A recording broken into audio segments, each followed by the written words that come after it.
I will probably very soon make a video about this year's Ultraskate with a bunch of the video clips and things that I took and share a little bit of my experience. This was, I think, the most fun Ultraskate that I've participated in out of 5.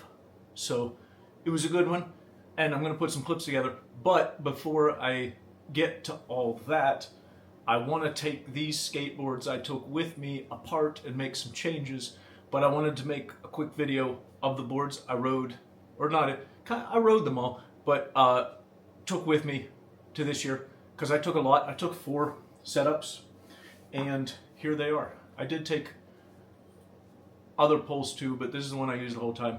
I used those things at Donnie from Handboard's suggestion when I said my hand slipped a lot. And this one started up here, so over the course of the day this slipped down a little bit, but those things worked really good. They're from Amazon. They're like for baseball bats. And I also put a GoPro mount on there, but other than that, it's just a Handboard's pole. This is the first skateboard that I started out on. It is the Pantheon Wiggler that I only had for like maybe 2 weeks before Ultra, and I kind of threw together, but it was very fun, so I started on it, and I probably did more miles on this than any of the other setups, partially because it has a picture of Donald Trump giving a thumbs up to a topless woman, and it says, "What would make the world a better place?" But this is the Pantheon Wiggler deck. I have, before Ultraskate, I probably didn't have 20 minutes on it, but it's very fun. And since I pumped a lot this Ultraskate, not even intending to, it's just how it worked out, it was a very good setup for that. So it has the G-bomb, the new bracket in front with a Valkyrie, the wider of the, I think it's version 3.5 slaloms, and then dad bods with, these are the ones that I cut down. So dad bods but thinned out maybe 3/8 of an inch, and G-bomb bearings, and a G-bomb TTX in the back. So that was the first setup. Pushed okay, because it's a little bit tall. Paddled fine, because that's what's the difference. But pumped very, very well. So that setup worked out very good, and I enjoyed it. Heavy, big, but good. This is the second setup that I've probably spent almost as much time on, because it's almost the same thing. The difference being these dad bods are unmodified, so they're the actual normal ones that I didn't cut up. A loaded tangent deck, which I almost like a little bit more, but I'm way more used to it. I like having the little bit of rocker.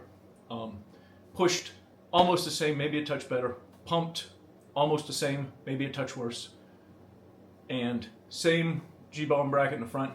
This is the narrower of the Valkyrie slaloms, and I probably should have had the cut down wheels on this truck, because I did get, you can see the little marks there, if you, I don't know if you can or not, but I did get some bracket bite. Oh, this side, I must pump way more to this side, because these ones are considerably deeper.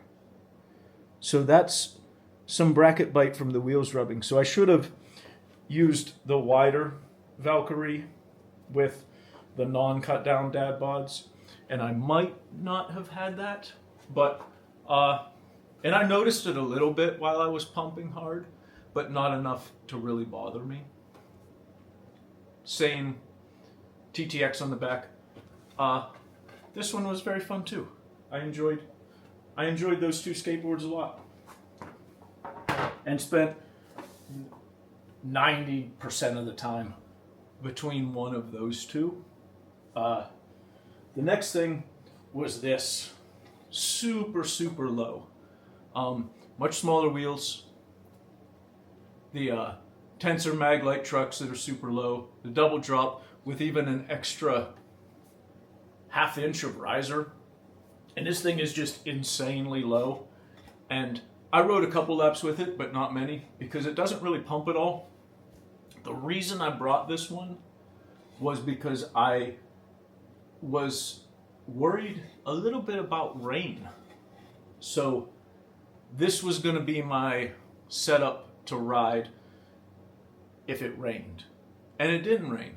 So I did take it out for a couple of laps just because it's fun. I like to play with skateboards. I like skateboards almost as much as skateboarding. So I did take it out just to feel it and play with it on the track a little bit. But its purpose was for the rain, and it didn't rain, so it spent most of the time in the car. And the last one I did only one lap on, because at the very end, my friend Marty wanted to get his skateboard he had with lights on it as a novelty and do it for one lap. So I said, well, I've got a novelty board that I want to try. This is a loaded, not tangent, what's this? Fathom. Loaded Fathom deck, the smaller of the two, and the regular, the older G-Bomb brackets. But what made this my experimental, I just was going to try it if I had time board, was it has the rear negative truck. So my front truck is normal, like a front truck's supposed to be, and this is set up with a negative rear. And there's something to it. I threw this together and I rode it around the neighborhood here and there, but I made 0 attempts really to dial it in and make it seriously good. But I took it because it's fun and I wanted to try it, and I did try it, and there's definitely something there. If I dial this in so it's suited to me and good, I really think that this negative rear is something I will spend more time on in the future. But for now, I didn't. It was those two guys mostly. So I'm going to now, partially because who knows, someone out there may be curious, but mostly so next year I can remember what I rode and how it was set up and what I thought about it. That's that. Those are what I rode. And now I can take them all apart and switch the parts around how I want. And in the near future, do a, well actually, if I had it to do all over again, I would have just put the wider Valkyrie with the cut down wheels. No, wait. I would have put the cut down wheels on the smaller Valkyrie and the not cut down wheels on the bigger Valkyrie, and then got less bracket bite. And I think that would have been, that was only like the real major thing that I probably set up in error. But in a week or two, or less or more, I will post a bunch of clips from Ultraskate and say more about my experiences there. But this was the setups from that day.